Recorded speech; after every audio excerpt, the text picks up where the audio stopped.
ও মা আজকে কিছু একটা বানাচ্ছে, তো চলো দেখি কি বানাচ্ছে। ও মা কি বানাচ্ছে বলো? এই যে দেখ না, আমি গন্ধ পাচ্ছি কিছু একটা। এই যে গাছ থেকে লাউটা তুলে আনলাম তো, মানে দেখ হাফ কেটে কেটে এই যে মেশিনে কেটে রাখছি, এই যে সুজি ডেনে রাখছি, নাড়া হয়ে আছে। এই যে দুধ লাউ বানাবো তোদের জন্য। কদিন ধরে লাউয়ের তাই আমি তরকারি, গন্ধ পাচ্ছি, ঘিয়ের গন্ধ পাচ্ছি। কদিন ঘর ধরে দেখ থেকে না আমি তো এলাম, শুধু দেখলাম লাউয়ের কি রান্না তরকারি করছে। খাওয়াচ্ছি কদিন থেকে, ওই জন্য আজকে একটু দুধ লাউ বানাই। ভালো লাগলে খেয়ে দেখবি কেমন হয়। বুঝছিস?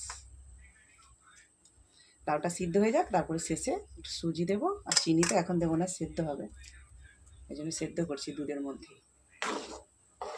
টাটকা টাটকা সবজি বাগান থেকে তুলে এনে রান্না, কত টেস্ট জানিস আর খেতে।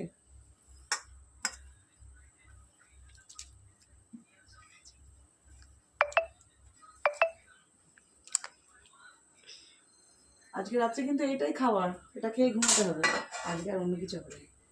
ভাত যে কটা আছে দুপুরে, এইটা খেয়ে যদি পেটে জায়গা থাকে